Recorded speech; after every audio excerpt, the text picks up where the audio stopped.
Hey,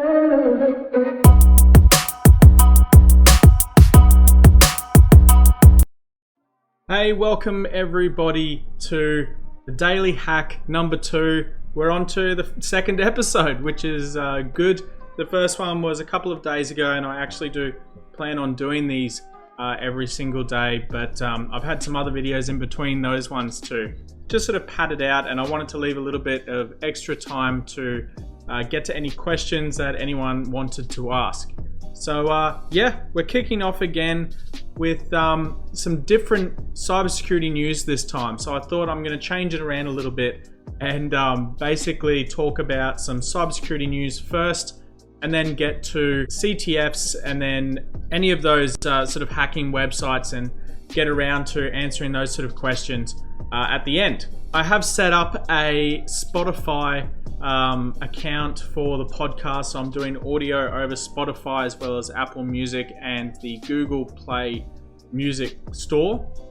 If that's different, I don't know. I don't use a Google device, so I'm not sure, or an Android device rather. But yeah, it's all sort of happening, and I'm looking at getting these videos out pretty much every day if I can. So yeah, stick around. So the first news article we have here is why ransomware continues to knock on healthcare's door, enter and create havoc.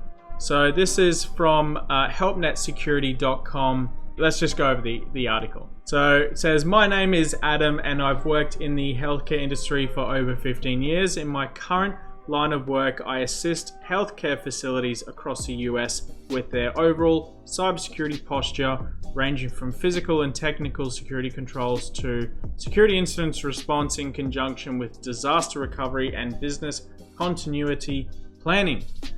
My scope of work is quite broad, however, I'm here today to address the state of healthcare relative to ransomware. In many cases, it has been determined that the threat actors were inside a healthcare organization's network for months or even years before setting their malicious code loose. To help ensure payment is made, some threat actors will delete backups and encrypt remaining data, sort of like a crypto locker, I would assume, thus making it almost impossible for the organization to recover from the situation on their own. At that point, the business is kneecapped and they are at the attacker's mercy. So why does this continue to happen? He's said here it's simple and also complicated. Healthcare leadership and boards of directors are disconnected from the current state of cybersecurity with their own organizations for many reasons. Driving revenue, keeping physicians happy and in place while cutting costs top the list of goals for most executives, so it shouldn't be surprising that little attention is paid to, for example, implementing two-factor authentication for critical, externally facing systems such as email and remote access to the network. Now I'm just going to pause this article here because it's something that I was talking about in the last one, the last daily hack video I mean, which was with so many people going to work remote now with this whole coronavirus outbreak and everyone sort of working from home or working remotely, these sort of security controls should be at the forefront of organizations' minds, and they're just not, which is a shame. A lot of CEOs are looking at their systems and saying, okay, well, can it handle this many people connecting in? The IT guys going, well, no, but we can sort of make it work, and that's where the problem is. You should never say we can make it work. You should say we need more money to make this work properly. And the reason for that is that you don't want to open up your network to attackers, which is going to take me onto the second article here, which is coronavirus, you don't get a pass when it comes to cybersecurity. So let's just get straight into this article here. I was saddened to learn that 2 people who attended RCAC 2020 in San Fran had subsequently tested positive for COVID-19. This virulent disease has impacted our lives with restricted travel and cancelled public events. On the surface, COVID-19 reminds us that we don't know what we don't know can hurt us until a vaccination is developed and distributed, which probably won't be for a year, to be honest. We can do little more than wash our hands, avoid those infected, and stay away from major public gatherings. effectively hoping that preventative actions like this will keep us safe. Unlikely, but anyway, let's go on. In the world of cybersecurity, we've seen that prevention is a broken model. When a network virus spreads without symptoms or other known indicators of compromise, it evades oblivious AV systems and firewall rules, and the digital corollary is only detected once it's too late and criminal symptoms manifest. By then, it's too late and the virus has spread everywhere. Even worse, criminal elements take advantage when we are disabled, distressed, or otherwise distracted, kick you when you're down, strike you when you can least afford it. Reports of multiple campaigns using fears of COVID-19 to lure victims into clicking. In one, safety guidelines are offered in a coronavirus measures PDF, which deploys a remote access tool, or RAT, and an erroneous Microsoft Office document purportedly from the Ukrainian Ministry of Health deploys keylogging and other malware. Checkpoint reported that over 4,000 coronavirus-related domains have been registered in 2020, of which 8% were malicious or at least suspicious. So, as you can see, the coronavirus is not just a threat to people's health, but it is also a threat to systems. And as I was saying from the last article, there's a lot of people starting to work remotely now, and like pretty much the entire workforce of the Western world is starting to work remotely. And in Australia here, I can't even imagine people working remotely because the internet is so shit on average that I just can't imagine it happening, to be honest. I don't see anyone here working remotely for a very long period of time, and the ones that do are just going to complain about it so much that it probably won't drag on to be something as permanent as you might think. Other countries, though, that have a half-decent internet connection, or at least something better than a third-world country, is their industry might change. Yeah, there's a lot more in it than what there is in Australia here, where the people here aren't going to stay working remotely.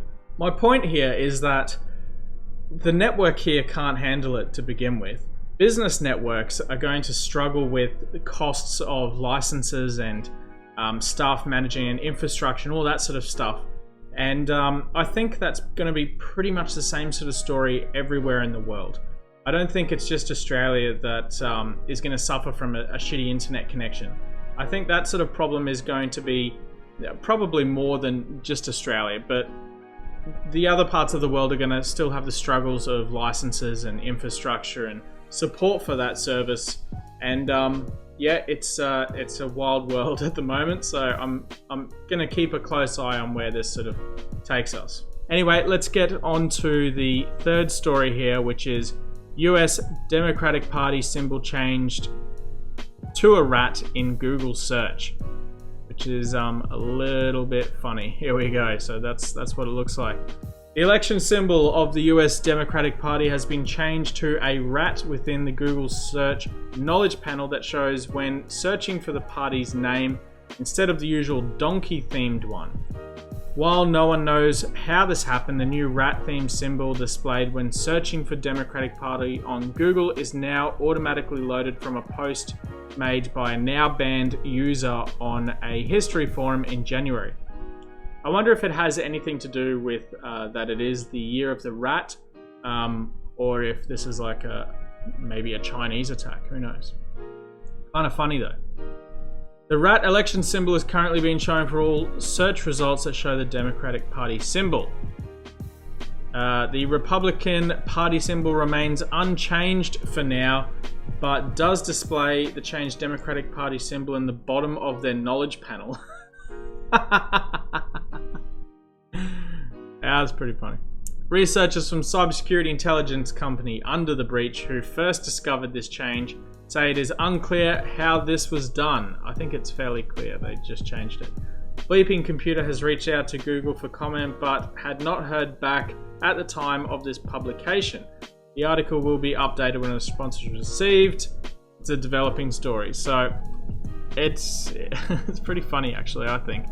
I didn't do it. wasn't me, but it is a funny story, and I really need to get an ad block on this computer. I've only just set this one up. Anyway, that's all the news for today. Let's head on over to tryhackme.com. We'll go here straight to the leaderboard for this month. So it has changed since the other day. Before it was Tazwake who was in first place. We've now got Icelinks in the first place with a score of 17,085, which is pretty heavy. So from the United States, apparently.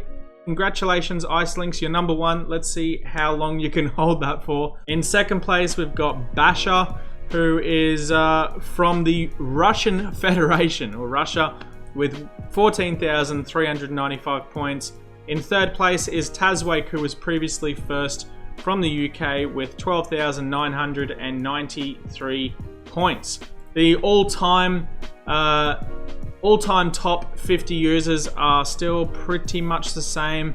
I'm guessing this will change a little bit further down the line here with different users sort of climbing their way up the top. But anyway, let's head over to Hack the Box and see who's up here. So this is the current Hall of Fame who's at the top. We've got Sam Pretty, who's still number one here, absolutely smashing it with 2,043 points. Next up is XCT with 1,967 points, and Snowscan in third place with 1,958 points. As per usual, it's a pretty tight bunch here. People are still doing their best to, stay at the top, and it's good to see that there's a lot of people joining these websites at the moment as well and competing in these challenges, because it's obviously a lot of people are in lockdown, and what's better to do than to spend some time completing CTFs and learning and having fun at the same time. The top team on Hack the Box, once it loads up with my crappy Australian internet, is the A team, still in first place with 2,133 points. Closely followed by Donkeys on 1,989 points. That looks like an Italian flag to me, and I wish you guys all the best in Italy there.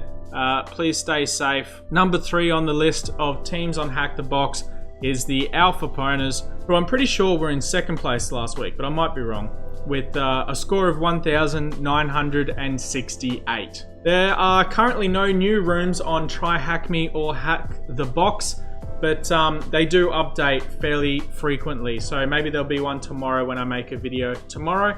Who knows? We'll find out when we watch tomorrow's video. So there were no questions in the comments section for the last daily hack. So if you do have any questions, please do leave them in the comments below, and I'll answer them on the next daily hack video. But yeah, I guess apart from that, that's pretty much all that's sort of been happening today. I do have a new keyboard, which is nice and shiny. I'm actually using a real keyboard for once. I'm also using a new mouse. It's a Bloody brand.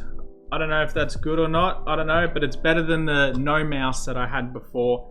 I haven't actually had a desktop computer for so long that I haven't really had a need for a keyboard and mouse, but now that I'm setting up these daily streams, I have a more permanent setup here with my main computer behind me here, and then my Linux one in the background. And yeah, I'm now using an older laptop again, but it's because it's so far away, to actually reach it, I would have to go like right forward to actually be able to type on there and do anything with these controls. So I made a purchase, which is this shiny keyboard, which is kind of fun, I guess. I don't know if it's good, but it works like a keyboard should, and that's pretty much all that matters to me. So I hope you guys enjoyed this video. I'm still working on sort of the format of how I'm going to be making these and sort of streamlining it. I wanted it to be a little bit more of a discussion than like a serious video about news, and just I don't want it to be too serious. I want it to be a little bit more relatable, where you guys ask me questions, I answer them, we have a conversation, and it's just something interesting about cybersecurity that you can listen or watch every day. Anyway, if you did enjoy it, leave me a thumbs up. Comment below if you have any questions for the next video or any recommendations for this one. I know the camera quality is average, but I can't make it work any better than this without completely lagging my computer out. So unfortunately, this is probably going to be the best I can do for now until I can afford a desktop computer. And yeah, please do subscribe if you enjoyed this and you want to watch more of these videos. I really appreciate it. Thanks guys, and I'll see you tomorrow.